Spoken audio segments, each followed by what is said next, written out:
Thank you. I feel like this will be a good exchange, hopefully for you, and I'm looking forward to feedback and information you guys have as hardworking independent publishers in the area I live in.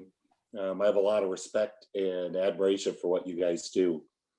Um, and I've enjoyed my relationship with Jennifer as well as a lot of the customers I work with.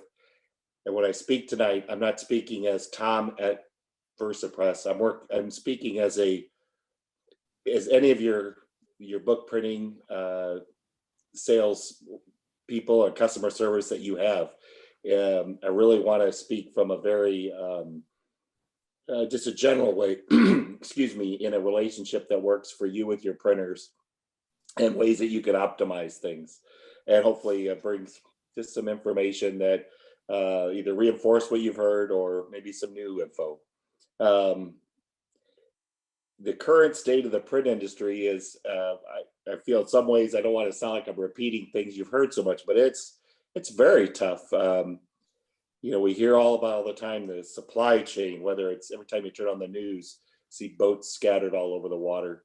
But in a lot of ways, it's a result of some good news.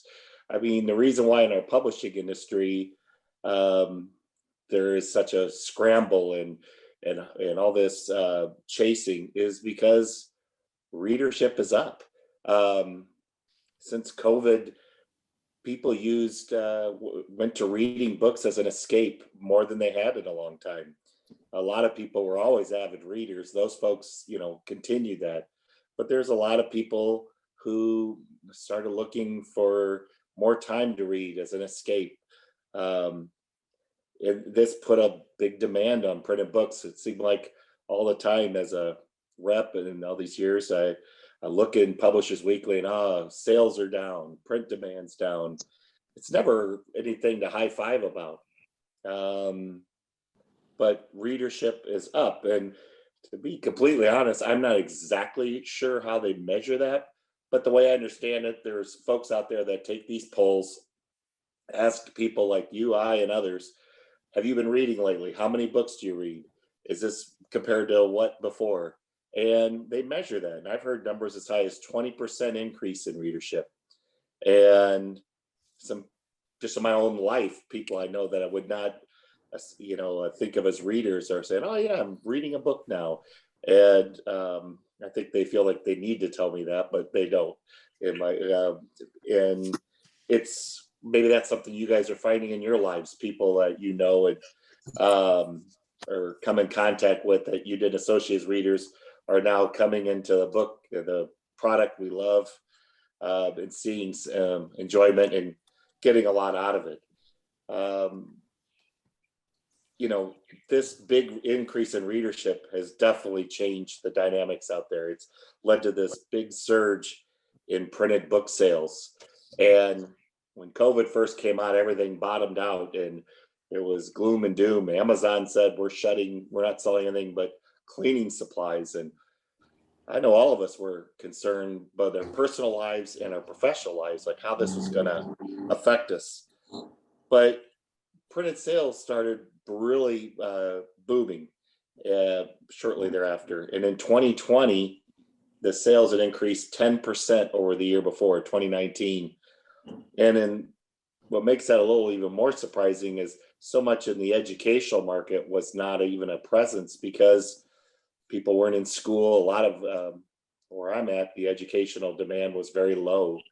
Poor folks in libraries, they weren't in churches that sell books in those kind of places, didn't have as many people in there buying their books, but so many others did see this increase. And going into 2021, the numbers we're seeing, it's 17% increase versus the first half of last year. And, due to COVID, publishers were delaying their new releases. That spring of last year, we were getting a lot of contacting. We were pushing this book back. What they weren't sure, was it worth putting that money, that investment in time, resources, publicity into releasing a book that last spring? So they postponed them, and you saw it in PW all the time, or I'd hear it from my customers. And that was kind of where this starts, where at least the print industry really started feeling pressure, because at the end of last summer, those books started to fall into fall when other scheduled releases were being released. And now we had this overlap because now publishers started feeling more confident. They had places to sell books. It wasn't perfect out there, but books were being sold online. There were some outdoor events. There was things like what we're doing right now. They had Zoom, virtual ways to promote their books. You as publishers were very creative in responding to the climate and getting your message out there. And I think the smaller the publisher, the more resourceful they were. And I really admire that can do, make it happen attitude. And with the election and all the social justice books going out, we saw an explosion of printing like I'd never seen. And it was almost embarrassing when someone like Jennifer would call and say, "Oh, what's the lead time for a book these days?" And I didn't like answering it because it's like giving my weight. It was just, it's not so good right now. But that was a good sign for you folks because sales were really growing. With this growth, the backlist started kind of taking over because front lists were slowed so long that backlist books started selling, and they were kind of they were selling in response to what people were looking for during COVID: cookbooks, self-help, homeschooling, activity books, designs, puzzles, gardening. It was just all these escapes and things that were in big demand, and they were reprinting quickly. And this again, combined with this overlap of these new titles, as the domestic printers really started seeing and feeling capacity filled. And last fall, as I listened to peers in our industry, we were all at that point where we felt like was a max. And we were wrong, because the sales went much further. The growth, or the demand rather, usually slows down around Thanksgiving, at least in the past, because that's when bookstores had their orders. They're waiting for the holidays. It didn't happen last year. The demand and the push went all the way to the end of the year. And then new factors started to add to the challenges the print industry started facing. Things that we're hearing a lot about now: the overseas manufacturing costs and delays. So many publishers go overseas for so many of their books. Some, because of the tremendous amount of handwork needed and things that are very inefficient here in the US, or expensive because of the labor costs. We're going way up over there because there was an increase in their labor costs. They started seeing paper cost increases before we did. So it seemed to me. I don't have any statistics to back that up, but I was hearing about it before I experienced it where I'm at. And once these labor and cost increases started to rise, the publisher started reaching out to us and say, "Hey, we're having some issues. Our costs are getting high. We're going to look at U.S. printers a little more now." And then the shipping situation started changing, where now, instead of taking a couple weeks to get books from Asia to the U.S. to port, the schedules were going way up. There was a container shortage that started at the holidays, and there's a balance between containers on one side of the water and the other, and everything was out of sync because of the buying habits changing so much here, and containers weren't where they were supposed to be, according to folks I heard. The chassis shortage. What's a chassis? To me, I didn't even know. And there are these mechanisms that they use to move the containers from the ships to depots, to trains, to trucks, to all kinds of different terminals. There was a shortage of those devices. So the containers were stalled and stuck and couldn't move fast at all. Um, I was listening to, the transit time changed so much. I just mentioned it. It took a couple weeks usually to get books from one side of the water to the other. But on NPR yesterday, it was interesting. I was listening to a person on the West Coast who worked at one of these ports, and he described something what I would call like an air traffic control at an airport. Um, Described that prior to this situation, when a ship left an Asian port to come to the U.S., they were able to schedule and forecast within 30 minutes their arrival. And to me, that was fascinating. 2 weeks, rough water in the Pacific, and they could pinpoint arrival within 30 minutes. Well, that was then. When they arrived, then within a day, the ships were immediately offloaded, and they were all set.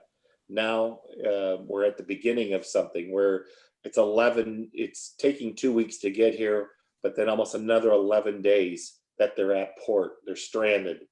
There's the photos many have seen, if not look them up. They're kind of fascinating, whether you're from a drone or from a hillside overlooking the water, but they're just dots of boats everywhere. They're massive.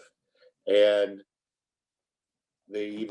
this oil spill we hear about in California was caused by one of the boats setting anchor right onto the pipeline. So nothing good is happening with that situation, and that's an example of something indirect that was it's horrible.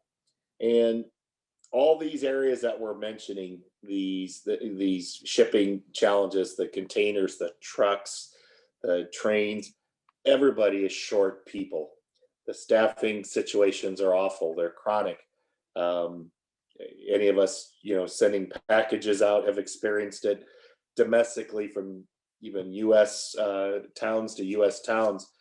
We're all experiencing. I personally have seen things that are just crazy. 1-2 day normal schedules have become a week and a half. Things coming in terrible condition. Waiting in terminals for 2 weeks because there was not enough trucks, not enough people to deliver from a U.S. terminal to that surrounding area warehouse, and had a 4 or 5 skid shipment sit for nearly 2 weeks, and was when we were pursuing answers and solutions, they were vague and inconsistent. So you can imagine how those folks feel that are dealing with this over water and the ocean. So all these situations, and I feel like in some ways it's a little bit gloomy when I talk about these. I like to consider myself a little more upbeat and positive, but there is going to be, I think, a happy ending, or at least a positive message. They've really created these publishers to scramble to source domestic production. They had slated books for years without even thinking about it to go overseas. I had jobs that for just a few $100s on very large jobs went overseas. It was something it felt from my standpoint that it was not thought of deeply, but it was economic, and that's what it is. But now those same folks, they're really having to pull in all their creativity, their resources, their thinking to find places to do somewhat complicated books that they haven't had to source domestically, to a very overloaded print market here, manufacturing market, to do. And a lot of them aren't very straightforward type books that they're bringing in. And I'm referring to anywhere from digital to offset printers. They're all being challenged this way. So my operations offset with some digital capability, but there's so many out there that are strictly offset or strictly digital, and every one of our peers in that area are being challenged to help solve these publishers' needs, and trying to do so the best we can. We weren't prepared for this demand happening. It would have been challenging in a normal year with that's what we consider to be our normal schedules and backlogs. But being that they had grown so large and had maintained at that level, to have this added influx of these overseas titles, um, the publishers in general just were not ready for it, and are struggling to try to meet those demands. Um, all are trying, and and we have success stories, but it's not easy. This continued to add to the schedule backlog, and the schedules in the industry now can, I hear anything from for just a regular black and white offset perfect bound book can be 8 to 12 weeks, and hardcovers are longer. They're 10 to 12, some even longer than that, where they're many more weeks than that. And digital schedules, which are always quick, short term, um, they fluctuate a lot. I hear anything from 3.5 to 4 weeks now to even much longer. Then they seem to come back, and they bounce around a little more, but they're far longer than what those digital the press salute, folks are used to offering to their customers. So now with these schedules being where they're at, there's still more pressure because the publishers come up to this holiday season don't feel like, hey, we're investing all this money in these new titles, and they can't get firm costs for shipment or schedules. So in the past, if they went to someone overseas, said how much will it cost and how long will it take to get here, they got a pretty clear answer. Not so now. And because they're sitting in port so long, the costs can change right while they're on the water. I think a year ago, something like that, a 20-foot container was $2,500. From there to here, it's north of $25,000 now. And again, they can't even get that firmed up until it lands. So there's some unpleasant surprises sometimes. Recently, power outages are now starting to hit different parts of the world. And in Asia, it's happening enough where it's affecting the printers. So I hear about it through certain publishers that they're hearing that it's affecting print times. And all I know is from my experience when we've had power outages, which are for an hour or two once a year or once every couple of years, they're really tough to rebound from. Presses stop. There's it's just like unwinding a mess, like if you get something stuck in your vacuum cleaner, it's very challenging. If this is going on routinely over there, this is only going to have further impact on the schedules. So with that happening overseas and this making its way into the US manufacturers, we too are trying to, we are positioning ourselves in our industry to try to respond to the situation with the overseas demand shifting to US, to these backlogs we have. So as us folks in our industry are trying to do, we too are having trouble finding capable people.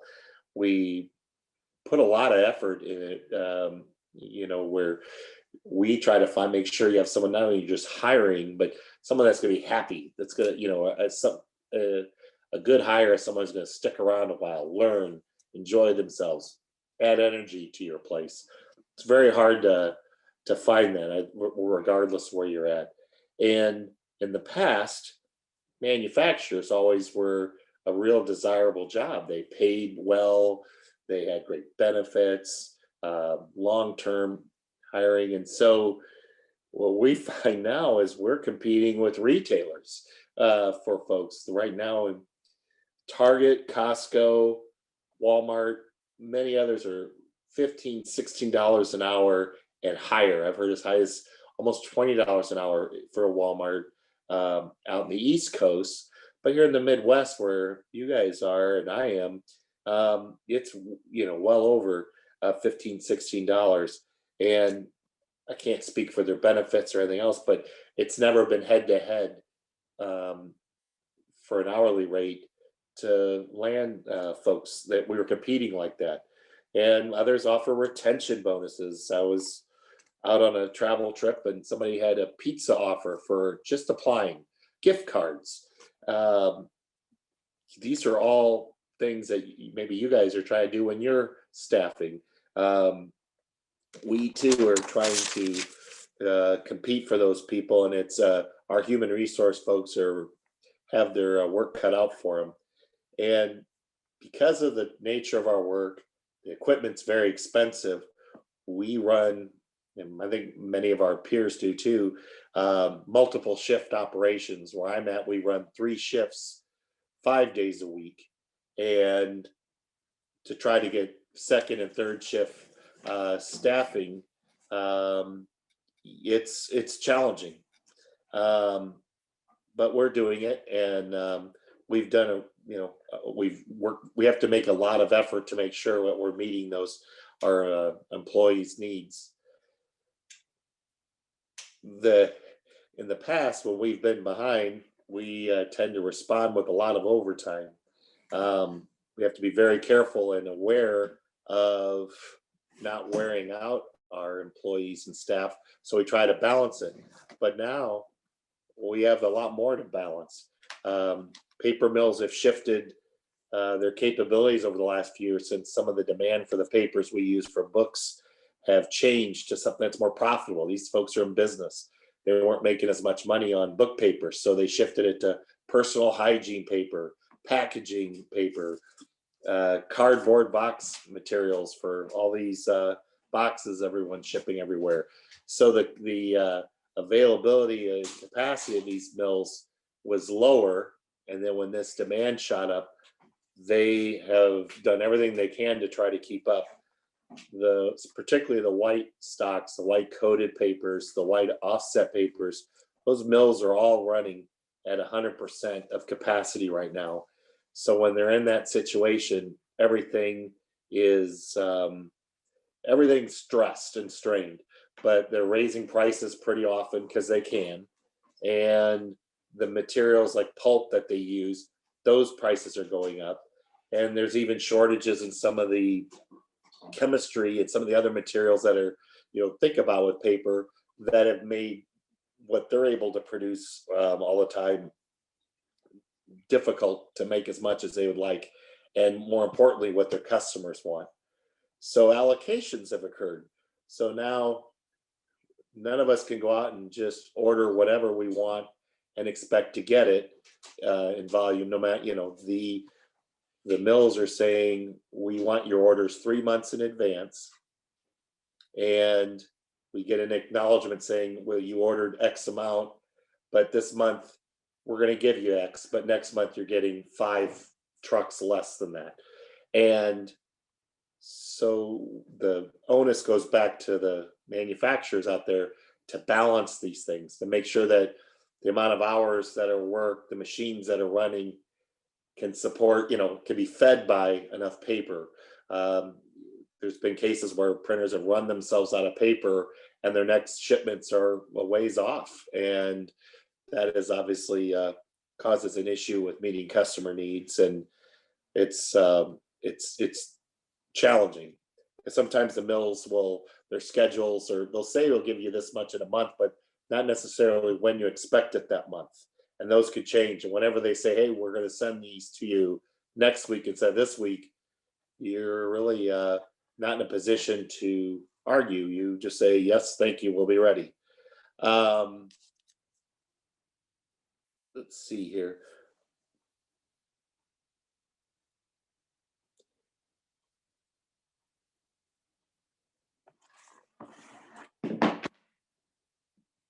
Other critical materials that are used in the book manufacturing process have also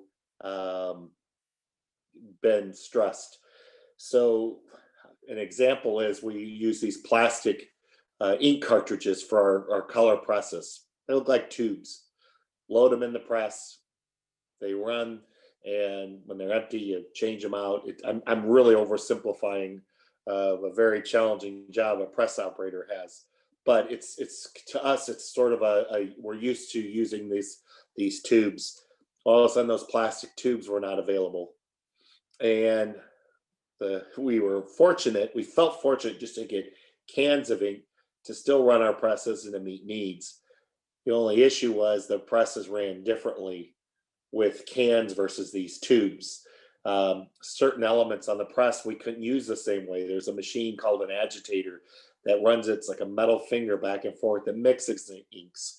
It applies them a certain way. It keeps the speeds at a certain level. These sort of issues created indirect capacity reduction because of these materials not being available. Binder boards. Hardcover books use these cardboard chipboards that are just like what you see on the back of a notepad. And those were readily available, still are, but many of the manufacturers stock certain sizes on their floor, and that's great. But often when there's a lot of jobs that those aren't using stock sizes, there's a particular size a publisher wants. It's not a problem. It's ordered. Typically within a week or two, those boards arrive. Well, that changed. It went to 4 weeks and then 5. And recently it's been up to 8 to 10 weeks. Now they're exceeding or right at the schedule for the whole job, which now moves the job a little bit. Other supplies that are critical have been glue. To run our binders, we've had glue shortages, and there was an instance where we even shared with one of our, I wouldn't call it a competitor, it's a peer. They were going to be out of glue. It's going to slow them down and stop them. And we were not to sell anything. We were out to help each other, but we said, here, you could have this 55-gallon drum. When yours comes in next week, we like one back, and it worked. Everybody came out better. But those are the kind of things going on. Plates, film laminations that make the cover treatments, those are all made in Asia. A lot of the cover wrap materials are made over there. So now they have extended schedules, and it's tough to manage. All the manufacturers right now are trying to increase their on-site supply. And this is tough because a lot of these materials are expensive. So there's a lot of investment that has to be made to make sure you have as much on site as possible. We used to keep a month where I'm at.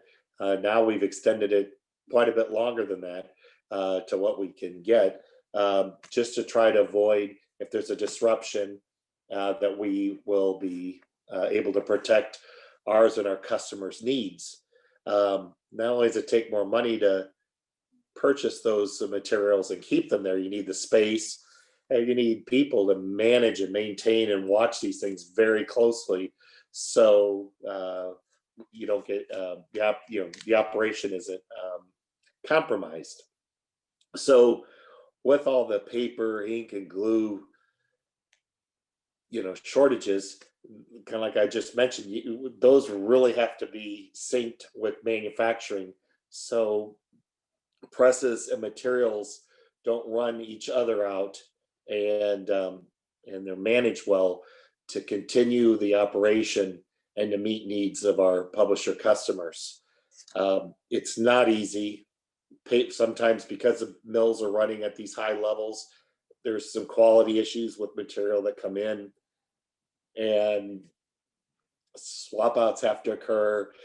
Everything is just stressed, and whenever anything's running at a high stress level, we're not our best as humans, as machines, everything. You always try to get the best machine and then run it at about 80% of what it can do.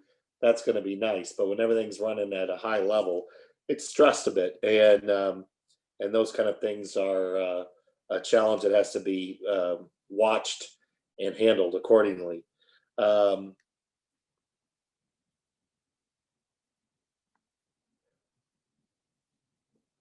With these material shortages, as I kind of mentioned, costs have risen very quickly.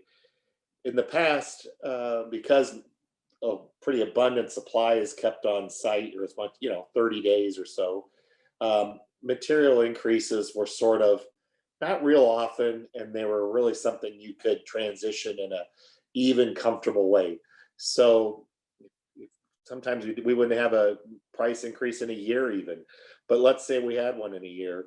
We typically were given 30-day notice on paper, and then um, you had a certain amount of paper in your warehouse, and then that time was allowed where you could say to someone, say, well, we're going to have an increase on this when it comes through, or you could get your jobs through, and everything was fine because the increase didn't hit. um, you had enough warning that you could tell publishers to get their books through. If it was received in a time frame that you knew was going to be on the book, you had time to prepare a publisher in advance. That has really been very challenging where we don't have that anymore. Sometimes we've gotten increases 10 days before a month, and books arriving at the beginning of a particular month, or paper rather, not books, are going to experience an increase on product ordered months before, but it's going to receive in at that higher cost. And the term used in the industry is price prevailing, paper price prevailing at time of shipment. So now that paper that's being used is more expensive, and it makes its way into the book, and those increases are passed on. And we've been very fortunate that folks we work with understand. We explain it, stay very as transparent as I'm able to. There's nothing really to hide. Everything's published, and but it's also one of those things that's wish were different. Um, Publishers have been very wise. They're learning, and as a sales rep, I'm encouraging folks, get your orders in early, allow for extra time. If you know anything in advance, keep the communication open, make us aware of when things are needed, so together we can work and meet your need. So this summer, we saw a huge increase in reprint purchases from publishers, much more than was typical for that time of year.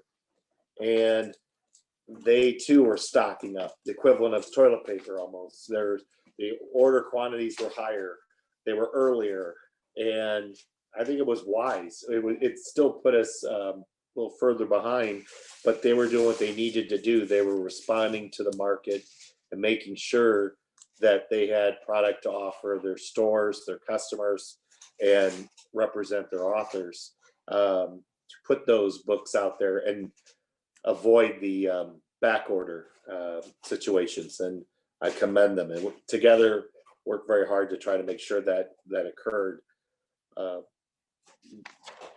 As the backlist is such a strong thing right now, they're still continuing as of now to outsell the front list. I think it's pretty good news, and I'll rely on you guys to tell me that.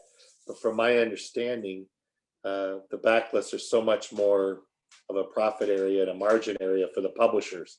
I know everything's different, not just for sure, but there's sometimes a little less work, and then and it's a better deal for the publishers. But the front list is where your future is, and I know you guys work very hard to get good authors and get good books out, and to try to navigate this busy time and to get the books in the stores with these new titles is something that's very important. And because of these challenges that these publishers are facing, you folks, not just these publishers, but you people out there, all of you, I'm sure, have a lot of stories of what you're having to do to navigate this market right now and meet your author's needs, or if you're an author, your own needs, and to promote your idea, your books, your content. You guys have to be using all the skills you've learned over your years, or just if you're new at it, that you have just in your resourcefulness to respond to this dynamic, respond to the market, and figure out new ways to get your books out there. in some publishing organizations, it's been kind of nice where I've seen folks I've worked with finally get some recognition they weren't getting before.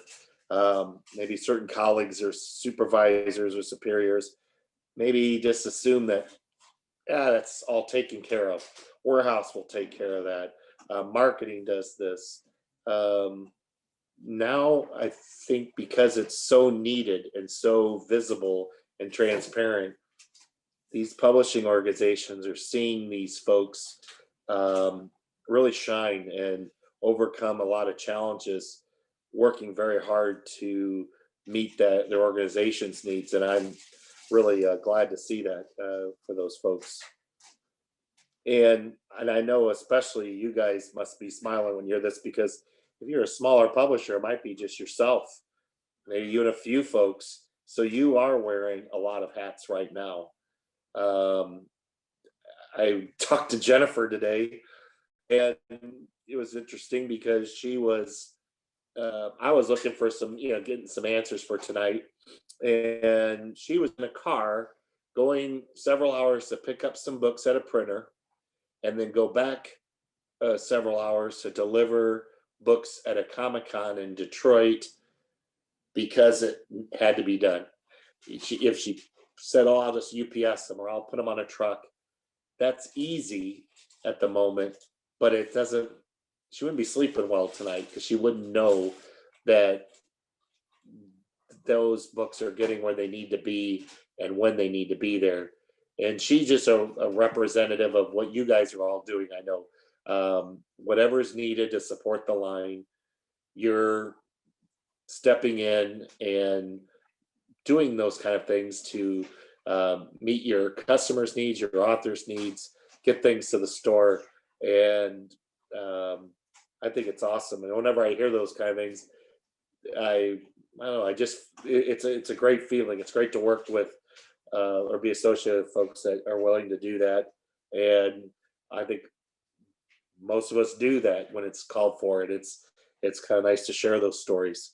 Yeah, sorry, Tom, if I can interrupt for a minute. It's true. I did spend 2 hours today driving to pick up books, but it was worth it. The last time so this wasn't with Versa Press, it was McNaughton and Gunn in Michigan. And the last time they shipped books to me, it's an hour away and it took several days and I didn't have that kind of time this week. So I wanted to interject really quickly. I've noticed that the printers that I work with are really good about communication and like meeting the publisher halfway. And I think Tom was already getting at that a little bit. If you communicate with them and tell them like what your deadline is. Right. I'm sorry, I didn't mean to interrupt you, Tom. The other thing I wanted to ask, I want to make sure that you talk a little bit about best practices too with working, especially in today's climate. Yeah. So thank you. That's a great segue. So to succeed in this environment is to get in front of it and do what Jennifer just said. As printers, we're all trying to increase our efficiencies and reduce slowdowns, but the publishers, we really rely on you guys to tell us what your needs are. And the only way we know them is if they're communicated. I really suggest like a multi-pronged approach to working with your printers. I suggest that when you have a book that's being conceptualized and you're thinking about this is the kind of book it is, what its audiences are, what it's going to look like. I personally think, I know you probably talk to other folks too, designers and so on, but call your printer, talk to them, get it, find out what sizes are, especially now. I mean, I would do it anytime, but in particular now, what sizes are run the most economically? What are how are things that not only will cost less, but will produce faster? And get that input, and then figure out ways that you can incorporate maybe your design or author idea to what's efficient. It doesn't have to be super plain, like, geez, if I go something that's more standardized and efficient, it's going to be not a great package and not have any sizzle to it. I think that you can really do that and not challenge, but work with your printer resource to get those ideas. not only their paper sizes, but what features. If I'm doing a knitting book, I want it to be have soft and warmth. What can I do? What do you recommend that can get me that? Is there a cover treatment that's soft? Well, yes, there is. Is there papers that are a little more soft? Well, yes, there is. And here they are back and forth. Or I really like to do this and that. Well, maybe those certain features are things that are more expensive that slow down in manufacturing, and those would be something you may want to avoid. Um, you There's all kinds of things that can be done with creativity. These kind of books here's a coffee table book with cloth and onlay. It's got about every bell and whistle. It's oblong. All these things are slow moving in a manufacturing environment. So having that discussion ahead of time in this environment might say, well, instead of using real cloth, you could maybe design a linen texture and use something, a soft treatment to get the feel and the tactile presence, but yet have it go through the shop easier and be less expensive and with materials that are maybe more readily available. This was given to me on my desk by a very funny colleague, the Useless Man book, but it's got a flap. Very nice. A lot of people like these, but they take 2 trips through a binder. They're a little more expensive. It has a very unique material. It's nice, but again, being proactive, ways to take it to the next level. In that case, maybe that is what it's needed to meet your needs. But again, have those conversations. What does that add to the cost of what a typical book is? Here's another this or that kind of thing. This is a 3-piece case book, very old school, very vintage type book. It uses a very expensive, like a Kaivar material here. It's got foil. It's got a very a nice high-end rainbow material that was printed on, stamped. This is part of a large series, pretty expensive with a lot of took a lot of steps to make. Publisher came to us and wanted to keep the book in print. And what can you do to bring this cost down? Which in this day, in the situation out there, what could be a way to get it through a shop faster than the many, many weeks that are out there? Well, side by side, these are absolutely the same series, but this is a 1-piece. It's not even rainbow. It's not even the fancy Kaivar. This is plain white paper that a designer, I'll try to get closer. You can see there's a model black and blue. They mimicked this material, printed it, and that's just lamination with 4-color ink. This was with even the little fibers in there, was simulating those rainbow materials. The customer was thrilled. It was much, much less, double-digit percentage less to pay for. It went through the shop much faster, and none of these materials are difficult to get. That's the kind of thing that you get. This particular project I just mentioned was not something I came up with by myself. My customer and I worked at it. He had input, I had input, and then we worked with some of the resources I have at the plant. And that's what I'm encouraging you to do with your printer contacts. Have that contact early at the design stage, because if you go through design, they come up with this great idea, comes to the printer, and sometimes it's an eighth of an inch, a quarter-inch difference, and it can make a huge difference in cost depending on that manufacturer's equipment and size. Where with having that conversation early, can you live with this size?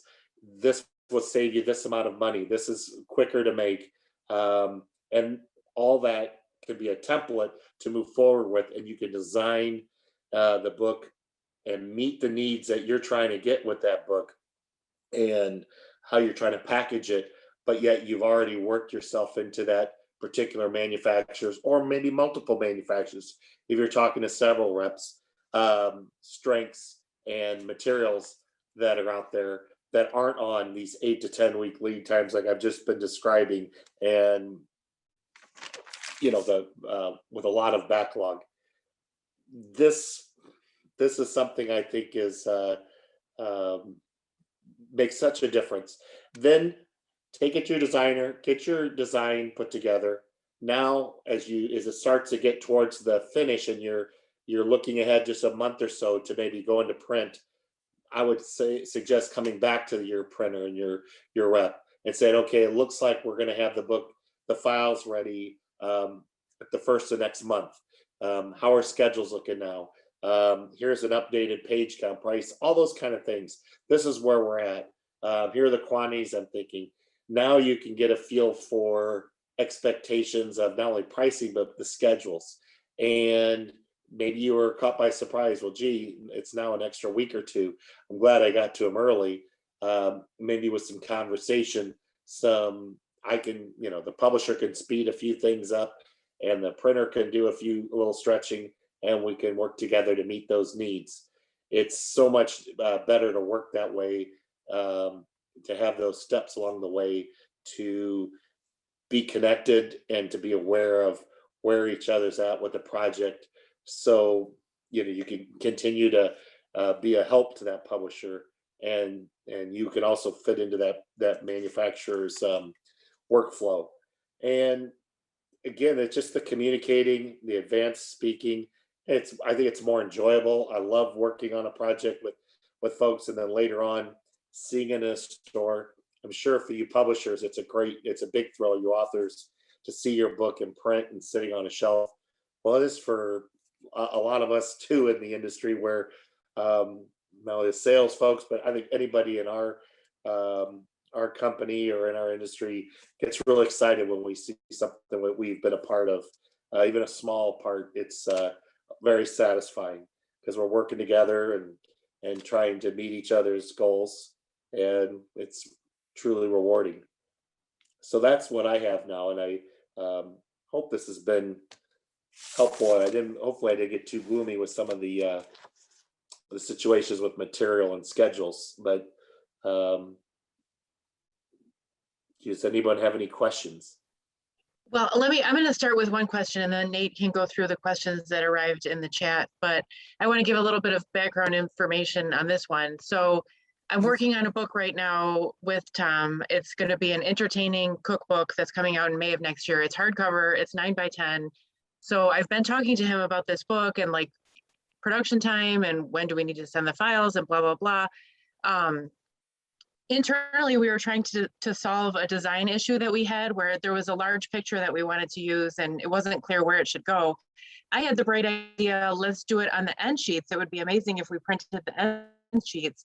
I'm so glad that I called Tom to ask, because he said, we're not doing that right now. So it would have been a horrible surprise to me had I planned on that. Everybody was excited about that idea. And then I found out we just can't do it right this second. So I wanted to give that background information, but also with the question, I mean, that's for a book that's coming out in May. Like how long are we looking at these kind of surprises? Well, what we're hearing is that the situation right now, they expect it through 2022. So when I say the situation, shipping, the supply chain, they just hear that word so much, but the materials, and the printers. I mean, where I'm at, we just added a new press. We have another press coming early next year. Normally, we just couldn't wait to throw stuff at it, Well, now it's got a little bit different effect. It's going to be very positive, but we have to make sure we have the number of people and the material to run through it. So I don't have a great answer for that, Jennifer, but I do hope, I think as these things go, you guys have adapted, and I think maybe we won't have all the answers going forward, but I think I might be better at seeing something like, oh, we're working on this book with these printed end sheets or this board size, and I need to get out in front of it with Jennifer because that's going to be a conflict. And the earlier I tell you, the better, so we don't cause an issue at the end. But I like to think that by the end of next year, it'll be better, and I sure as heck hope it will, but I don't know. if anyone else knows, yeah, I would love to hear, because I'm just not sure.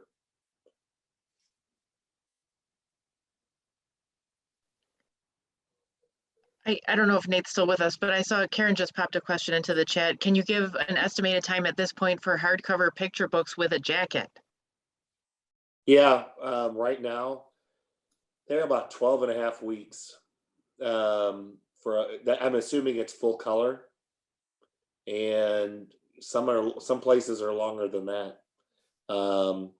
The combination, the full color presses in the U.S. are so busy and backed up right now that it's probably at least 12 weeks or more. Cool. I'll run through these questions. Some of them kind of got answered in the chat, but I'll just pass them all out and you can expand if needed. First one's from Ron. When is it best to print overseas versus domestically? Well, I tell you, that's changing. In my opinion, anything that requires a lot of handwork. So, like board books, for instance, those haven't been done. There's one place I know of in Buffalo, New York, that does them digitally, but I don't know that there's a single U.S. manufacturer that makes those small kids board books. So many of the children's books that are super thin, those more are done in the U.S. in the last few years than previous. But anything like that where there's handwork, like some of my publisher peers have gone overseas and they've gone to these big printing meccas, in China, for instance, and they'll have rows of tables with ladies putting glue and glitter and brushing some feathers on, sweeping off, and they're happy as heck. They're sitting in a chair, climate controlled, in a well lit room. But here, it'd be pretty hard to find someone willing to do that. So those kind of books that have any kind of handwork that aren't automated, our way of responding to the publishers to keep books stateside has always been to try to automate, to take hands out, not to get rid of people, to use them better. We've never, where I'm at, gotten rid of someone that a machine replaced. Their job might change, but there's a lot of people that welcome a new job that they're ready for a change. So we need them, and then maybe now they're going to do something slightly different. Does that answer? I think so, yeah. Okay. Let's pull up the next one here. From Suzanne, do you find that publishers are placing larger print orders because getting reprints in the time of fashion is dicey? Ordering larger runs is something that she's been considering, but cost, risk, and space inventory is kind of a variables to consider. Yeah, that's real tough. I've had a lot of conversations with folks where just-in-time inventory theories have been really challenged, because just-in-time is based on some knowns, and that, okay, I have a pretty good idea when this product's going to sell through. I have a really good idea when I can replenish it, and you can get an idea of your costs, and it gives you time to make any changes and keep the line moving. Well, that isn't working now because they don't know how soon they can replace them. Now Amazon's a bigger part of things. They come in and wipe some of these folks out, and they weren't expecting that. So to answer that, we're seeing that. We're seeing people increase their order quantities because they are afraid they're not going to be able to get back in line in time to get more books. And that would be hard. I mean, that is more money. That is more space. There is some risk involved. And what if something, shoot, I really wish I would have added this picture or this comment that you can do when you reorder and update a book. So that's a tough dilemma, but we are definitely seeing more of the other way where they're increasing their quantities, at least as of now.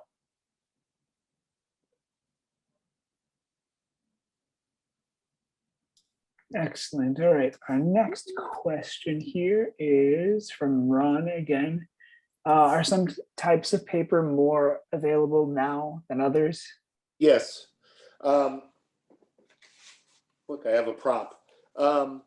So I would say right now, the text papers are pretty available. The white and the naturals, we are working very hard to keep them in stock. They're not like, we're not chasing smoke on these, but where I think we're seeing some of the materials that are more challenging are on the covers. So I just had one here for reference. Some of the materials like this that look leatherish, these are now, again, these are overseas type products. I know this is a text paper, but cover papers are currently where we're seeing a little more challenge, at least on my day-to-day. And these lead times are quite a bit further out than they used to be. That's when the conversations with folks like you would be like, can we design this? Can we come up with something like a plan B that may simulate that and be less expensive than this in that case, and also be available and not delay things. Some of these are rainbow papers that we receive from the mills out. I think they're made in Rhode Island and that area. Those have been much more available on your hardcovers, and then they get stamped and then wrapped in a board. So here they've been stamped, then they're wrapped around the board. Some of the uncoated stocks that have a nice kind of I've heard the term granola feel to them. Some of those have a little more extended lead time. They're harder to print sometimes and consistently. So, that's the conversation you'd have with your print professional, and to find out what's because this could change next week. 2 weeks ago, I was not worried about this material or boards. That really, at least in my world, happened since then. And so having that conversation is something I really encourage. Great. Next, if a book order arrived tomorrow, hardcover, how long before the print run is done on average? Boy, it really varies from place to place. For black and white textbook, for where I'm at, gosh, we're a little over 10 weeks, 10 and a half. For black and white color, I think I mentioned it was 12 and a half weeks. Again, we're hearing some being much further out than that. And then I'm also making some assumptions. It's not sewn, it's offset. I think there are some digital places that are doing hardcovers and short run.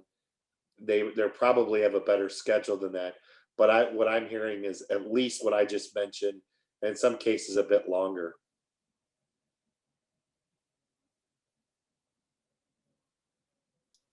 Alrighty, Paul, I think this one you kind of answered already, but Paul asks, so I wonder if Tom considers that this will smooth out anytime soon, or are we just going to see long lead times for the foreseeable future? I believe you said somewhere around 2022, it's probably still going to be doing this. Yeah, Yeah. I hope not. I really do. It's unless something changes, I don't see it for a while changing. I mean, the sales and readership still strong, a lot of good things. The demand's there. But right now, unless there's more lines of where we get more people and then paper's a little more available, that will help. Because the printers and the domestic market can respond and increase what we can produce. Right now, we're a little bit restrained by the material. Sorry, my dog was barking in the background. You're there. fine. Next one, and unless there's more coming in the chat, this might be the last one. Okay. But it's from Kristen. Are you seeing more black and white interiors, standard trims? Are people kind of adjusting design more than they have in the past? We definitely have seen an increase in black and white printing. For a while, it had been trending down, and their color work had trended way up. And I'm trying to think if it's been a few years now where all of a sudden the black text printing demand really rose. And I think that's kind of when ebooks sales are starting to descend a little bit. I don't know if they were connected in that regard, but right now the we're seeing that that demand is very strong for that the black and white printing is that people still want it. And in the past we were able to turn around those books in 3 or 4 weeks for paperbacks. Now it's longer, but I think it's definitely there's a lot of demand for that type of product. We're not seeing anything different. That's good. We did get one more in the chat here. Should we expect prices to keep increasing through 2022? How far would you suggest adjusting budgets? I think they will, because they can. Not meaning I'm going to the sources of the materials. These mills, so many of the paper mills are not owned, compared to when I started in printing. There was just scores of paper companies, and then they consolidated, and now so many of them are owned by venture capitalists, and they're not even they're having financial challenges. So now they have this opportunity where their products in high demand, and they need to try. I don't think they're being greedy, but I think they're trying to figure out ways to be relevant, and they can, when it's at 100% of what they can produce month to month with no drop off coming, they're going to continue to increase prices. I think as long as that part sustains, and that could easily be 6 more months. I mean, it's just I think that's what's going to happen.